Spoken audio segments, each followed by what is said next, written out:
Puji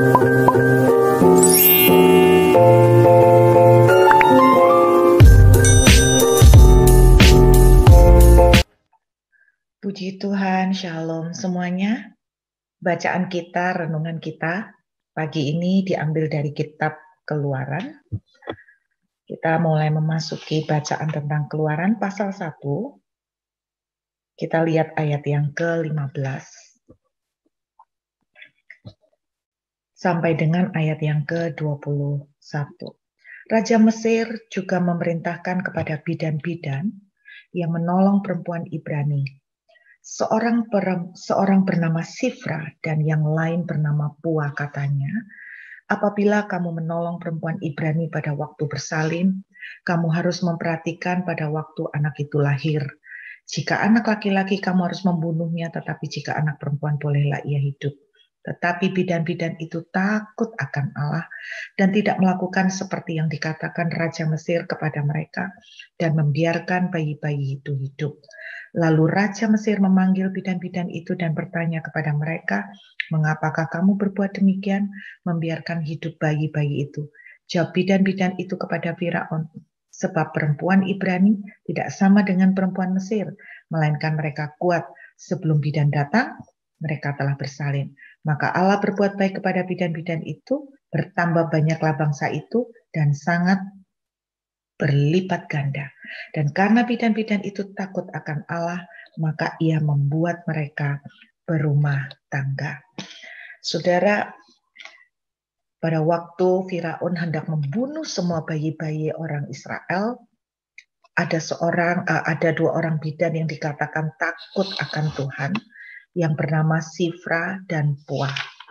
Mereka melakukan satu pertolongan, mereka melakukan sebuah kebaikan bagi orang-orang Israel. Nah, pagi hari ini kita akan berbicara tentang yang namanya menabur kebaikan, ya saudara. Kenapa sih atau apa sih untungnya kalau kita belajar dari kisah dari Sifra dan Pua? Apa sih untungnya kalau kita itu berbuat baik? Nah, kita akan melihat dari kitab Galatia. Yuk kita lihat dulu kitab Galatia pasal yang ke-6. Galatia pasal yang ke-6. Kita lihat mulai dari ayat yang ke-7. Galatia pasal 6, saudara nanti tandain, kita akan kembali lagi. Galatia pasal 6, kita lihat dari ayat yang ke-7. Janganlah sesat, Allah tidak membiarkan dirinya dipermainkan. Karena apa yang ditabur orang, itu juga yang akan dituainya. Konteks dari Galatia pasal 6, ini bukan bicara tentang menabur uang, ya. Judulnya aja, Anda lihat adalah saling membantulah kamu. Konteksnya adalah berbicara tentang membantu, menabur kebaikan, menabur pertolongan.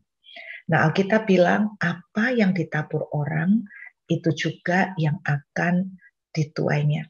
Saudara, kenapa sih kita tuh perlu untuk berbuat baik? Kenapa sih kita tuh perlu untuk belajar menabur pertolongan atau menabur kebaikan kepada orang lain?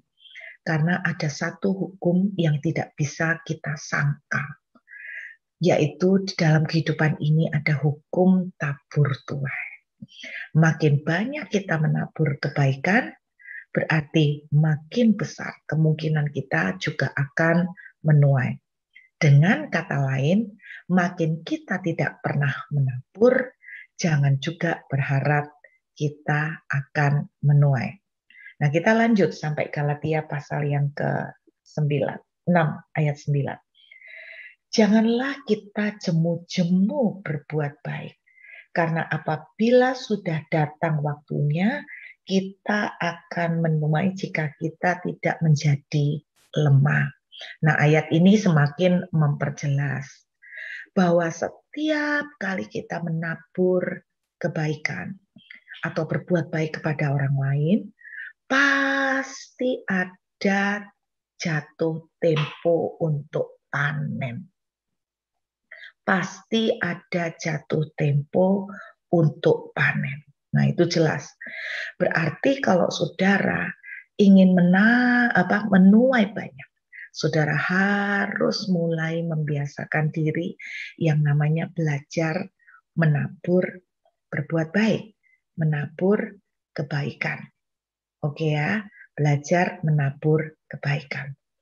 Alasan kedua, kenapa sih kita ini perlu belajar untuk berbuat baik atau apa untungnya? Saya menemukan Amsal pasal 11. Yuk kita lihat. Amsal pasal 11.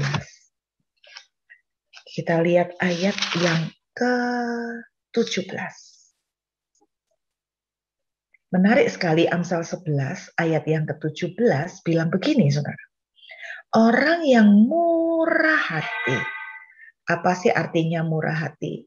Namanya murah itu dibikin murah. Berarti itu cincai lah, ya kan? Orang bahasa Cinanya tuh cincai lah.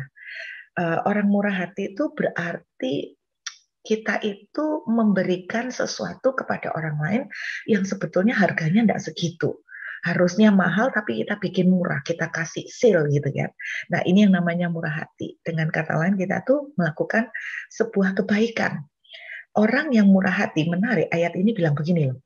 Kalau Anda berbuat baik, murah hati, Anda sedang berbuat baik kepada diri sendiri. Wow, ini ayat luar biasa ya.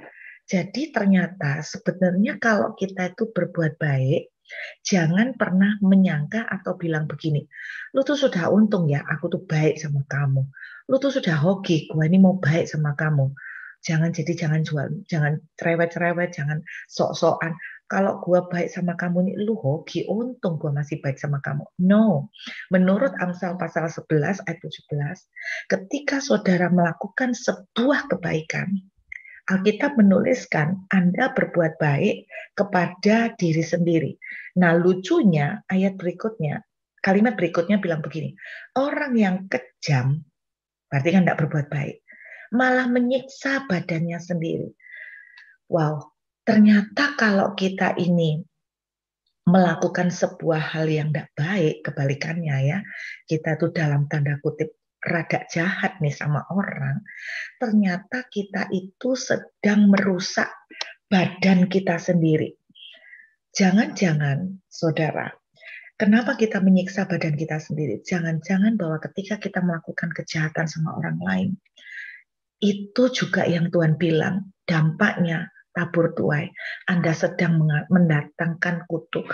Anda sedang mendatangkan sesuatu yang buruk pada diri kita sendiri. Makanya jangan heran kenapa banyak orang, saya nggak bilang semuanya, banyak orang yang menyimpan istilahnya dendam. Orang dendam itu kan berarti bawaannya itu kepinginnya nampar orang lain, bawaannya itu kan pengen bila perlu bogem orang yang menjengkelkan. Alkitab menuliskan orang yang mau bikin kejahatan, itu tidak dituliskan loh, orang yang kejam sama orang yang memang patut menerima kekejaman. Tidak ditulis gitu. Berarti pokoknya melakukan jahat sama siapapun, itu bisa mendatangkan siksaan buat badannya. Jangan kaget ketika kita menemukan banyak orang-orang yang kena sakit. Itu yang mungkin terkena penyakit serem-serem. Itu juga berawal dari karena hatinya tuh selalu pengen bales. Hatinya tuh selalu pengen pahit sama orang lain. Nah, saudara, Amsal 11 ayat 17 jelas bilang begini, kenapa sih untungnya kita berbuat baik? Karena ketika saudara sedang berbuat baik, saudara sedang melakukan itu ke diri saudara sendiri. Kok bisa, Bu? Karena 1 Samuel pasal 26 ayat 23 bagian A, 1 Samuel 26 ayat 23 bagian A. Saudara dengarkan satu prinsip ini ya. Kelihatannya simple, tapi kalau kita lakukan, kita tuh sedang masuk di dalam satu rule of the game, hukum yang berlaku di dalam dunia ini. Bahwa Tuhan sekali-kali tidak pernah mau berhutang. Garis bawah itu, Tuhan tidak pernah mau berhutang. Jadi kenapa Amsal 11 ayat 17 mengatakan kalau kita itu berbuat baik, kita sedang mendatangkan kebaikan pada diri sendiri. Karena Tuhan tidak pernah mau berhutang. Amin. Tuhan tidak pernah mau berhutang. Nah, saya ajak Anda melihat kita lebih jauh ya ke dalam kitab Galatia. Pasal 6 lagi, yuk kita balik lagi. Galatia pasal yang ke-6 tadi, kita lihat pada ayat yang ke-10. Galatia pasal 6 ayat yang ke-10. Ada sesuatu yang menarik ya saudara. Alkitab menuliskan kenapa kita harus berbuat baik, karena satu, ada hukum tabur tuai. Berarti kalau mau menuai banyak, kita mesti menabur banyak. Menabur apa? Bukan duit, tapi kebaikan. Nah, namanya kebaikan bentuknya macam-macam ya. Bisa berupa segelas air, bisa berupa uang juga, bisa berupa pertolongan dalam bentuk apapun. Yang kedua, kenapa kita perlu berbuat baik? Karena ketika sedang melakukan kebaikan, ternyata kita tuh sedang masuk di dalam satu hukum di dunia ini, bahwa itu akan balik ke kita. Jadi sebetulnya waktu kita berbuat baik itu sebetulnya kita tuh baikin diri kita sendiri. Kenapa? Karena Tuhan tidak pernah mau berhutang. Nah, perhatikan ayat yang ke-10. Karena itu, Galatia pasal 6 ayat 10, selama masih ada kesempatan bagi kita, marilah kita berbuat baik kepada semua orang. Jadi sedapat-dapatnya kalau itu bergantung pada kamu, berbuat baiklah kepada semua orang. Jadi berbuat baik macam-macam, bukan hanya memberi bentuk fisik, tapi juga termasuk kita ngampunin, itu berbuat baik semuanya. Tetapi menarik ini ya ayat 10, terutama kepada kawan-kawan kita seiman. Saudara, ternyata kalau kita baca Galatia pasal 6 ini, ternyata gini, kita berbuat baik sama semua orang, itu aja kita udah masuk dalam hukum tabur tuai. Dan pasti itu akan balik ke kita. Ternyata ada peningkatan, ada level. Kalau kita tuh buat baik sama saudara seiman, Alkitab bilang teristimewa lagi buat saudara seiman. Saya ingat satu ayat lagi. Wah, pagi ini kita membuka ayat cukup banyak ya. Matius pasal yang ke-10. Matius pasal yang ke-10. Saya waktu mengerti ini, wow, ternyata powerful banget ya tentang berbuat baik. Matius pasal 10 ayat yang ke-41. Kita lihat yuk dari ayat 41. Barang siapa menyambut seorang nabi sebagai nabi, ia akan menerima upah nabi. Dan barang siapa menyambut seorang benar sebagai orang benar, ia akan menerima upah orang benar. Dan barang siapa memberi air sejuk secangkir saja pun, bukan sebotol, secangkir saja pun kepada salah seorang yang kecil ini karena ia muridku. Berarti kan kepada orang seiman ya, kepada muridku, aku berkata kepadamu, sesungguhnya ia tidak akan kehilangan upahnya daripadanya. Wow, ternyata kalau kita tuh berbuat baik, saudara sedang sebetulnya membalikkan itu ke kita sendiri. Baik itu ke orang yang sudah kenal Tuhan maupun bukan. Tetapi Alkitab menuliskan kalau kamu memberi air secangkir aja kepada orang yang menjadi murid-murid Tuhan, menurut ayat ini, kita tidak akan pernah kehilangan upahnya. Berarti makin lebih dahsyat lagi. Nah, saya mau cerita dulu satu kisah nyata dalam sebuah sejarah nih ya. Saudara, ada seorang yang bernama Josh Bull, ya, ada yang seorang bernama Josh Bull. Nah, tadinya dia itu bekerja sebagai seorang pelayan di sebuah hotel di Amerika, di sebuah kota yang namanya Philadelphia. Jadi dia menjadi seorang pelayan di hotel kecil. Nah, kadang-kadang dia tuh serabutan. Ya bellboy, kadang-kadang dia juga resepsionis. Kenapa? Karena hotel itu sangat kecil di Philadelphia. Pada waktu malam itu, dia kebetulan lagi bertugas bantu di meja resepsionis. Ketika pada malam itu sudah hampir midnight, sepasang suami istri yang tua datang dan mereka di tengah kedinginan dan cuaca yang sangat buruk karena terjadi hujan badai, mereka sedang membutuhkan kamar. Nah, rupanya mereka sudah pergi ke beberapa hotel yang lain, tetapi mereka tidak menemukan kamar. Sehingga akhirnya mereka berdua sampai ke hotel kecil itu. Dan ternyata di hotel kecil itu pun di mana Josh Bull bekerja, semua kamar sudah penuh. Tetapi hati Josh Bull itu tergerak oleh belas kasihan karena dia tidak mungkin membiarkan pasangan yang tua itu pergi tanpa mendapatkan kamar di tengah hujan badai. Lalu dia berkata begini, kalau Anda berdua tidak keberatan, saya tinggal di sini sebagai pelayan di sini. Kami tuh punya satu kamar kecil untuk kami istirahat kalau kami misalnya harus shift malam. Kalau Bapak tidak keberatan, Bapak bisa tidur di kamar saya. Memang bukan kamar yang mewah, tetapi cukup untuk membuat Bapak sama Ibu nyaman, paling tidak untuk bermalam sampai malam ini, sehingga besok Bapak dan Ibu bisa mencari kamar lain yang lebih baik. Terus kedua suami istri melihat dengan bingung, tapi sekaligus ragu. Seakan-akan, nah terus Bapak sendiri gimana gitu kan. Lalu Josh Bull berkata gini, oh enggak usah khawatir tentang saya akan baik-baik saja. Akhirnya kedua pasangan suami istri ini menerima tawaran itu. Keesokan harinya ketika mereka keluar dari hotel, si bapak tua ini bilang begini, Anda itu orang yang baik, Anda itu seharusnya menjadi pemilik hotel yang terbaik di Amerika. Karena Anda itu baik sekali di dalam melayani customer.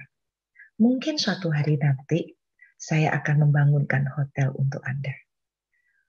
Si Josh Bull mendengar itu dan tertawa dan tersenyum. 2 tahun kemudian, Josh Bull tidak pernah lagi ingat dengan peristiwa itu. Karena itu sebuah peristiwa kecil. Dia mendapatkan sebuah surat. Dan di dalam surat itu disertakan dengan tiket perjalanan pulang pergi ke New York. Dan di dalam surat itu dijelaskan, yang menulis surat itu adalah pasangan tua yang pernah ditolong oleh Josh Bull 2 tahun sebelumnya. Dan beliau mengundang Josh Bull untuk datang ke New York. Dan akhirnya Josh Bull itu berangkat, dan sesampai di New York, pria tua itu membawa Josh Bull itu ke satu tempat, dan gedung ini ada di sudut jalan yang sejarah menuliskan begini, di antara jalan, sebuah cerita ini menuliskan di antara jalan Fifth Avenue dan 34th Street. Di cornernya, di tikungannya itu ada sebuah gedung baru. Lalu orang tua ini menunjuk kepada gedung baru ini dan dia bilang begini, itu hotel baru yang saya bangun supaya Anda kelola. Jadi pria itu namanya adalah William Waldorf Astor. Jadi dia pemilik hotel Astoria yang besar di New York. Nah, saudara, berawal dari sebuah kebaikan yang sederhana, yaitu menawarkan sebuah kamar. Bagaimana berujung dengan merubah nasib Josh Bull. Ini yang saya maksud bahwa kita itu hidup dalam sebuah hukum tabur tuai. Makanya Alkitab itu menuliskan begini, kalau kita itu ada orang yang marah, kita itu lakukan kebaikan sama orang yang marah sama kita. Karena engkau seperti menimbun bara api. Nah, kok menimbun bara api? Karena kita membayangkan dari culture kita ya, menimbun bara api lak kobong, tambah panas. Bukan, saudara. Ternyata menimbun bara api itu berbicara tentang konteks itu membangkitkan sukacita. membangkitkan sukacita yang besar pada diri kita, mendatangkan sukacita dan api berkat yang luar biasa buat kita. Jadi dengan kata lain, ketika saudara menabur kebaikan, apapun itu bentuknya, ingat, tidak ada yang sia-sia. Saya ngalamin pada waktu saya rutin ikut doa pagi, dan sekarang kan jadi terhalang karena sudah ada balik sekolah lagi. Dan sekolah berangkat harus pagi-pagi. Jadi hari ini sebenarnya saya juga sekolah Bapak Ibu. Jadi ini nanti bakalan telat. Tapi saya sudah minta izin. Saudara kita ini, waktu saya ngalamin doa pagi aja ya, waktu doa pagi, nggak usah jauh-jauh. Saya itu kadang-kadang terus terang ketika banyak kegiatan dan lelah, kadang-kadang rasanya dulu bangun pagi nih, kan lumayan kalau tidurnya rada dimolorin dikit. Dan ketika bangun pagi-pagi belum terbiasa ya. Kemudian saudara doa pagi rutin seperti ini. Satu kali saya sungguhan pernah ngomong gini sama Tuhan. Aduh Pak, sebetulnya capek banget mau doa pagi ini. Duh badan lagi capek, semua kaku semua. Kadang-kadang saya berkata begini, aku ini sebetulnya perlunya tidur lebih panjang lagi. Ini kok lelah, kadang-kadang kok capek banget ya mau doa pagi. Tiba-tiba sebuah suara itu berbicara di hati saya seperti ini. Tuhan itu ngomong begini, apapun yang kamu lakukan untuk aku, tidak pernah aku tutup mata. Saya tuh kaget Bapak Ibu. Sesederhana itu. Aku tidak pernah berhutang. Bapak Ibu tahu, habis selesai doa pagi, saya tutup laptop saya. Tidak lama kemudian, 5 menit kemudian, saya menerima sebuah telepon. Inti ceritanya, dalam telepon itu seseorang memberitahu saya, dia tergerak, disuruh Tuhan untuk memberkati kami. Memberkati dalam bentuk berkat materi yang cukup besar nilainya. Saya tuh nggak mikir ke sana, Bapak Ibu. Ya seneng dikasih, tapi nggak pernah mikir bahwa aku ini mau doa pagi supaya diberkati Tuhan. Saudara jangan mikir untuk melakukan sesuatu supaya diberkati. Jangan memberikan perpuluhan supaya diberkati. Jangan memberikan persembahan supaya Anda balik diberkati. Anda mau tidak mau, ketika memberi kebaikan, Anda itu sudah masuk dalam sebuah hukum tabur Tuhan.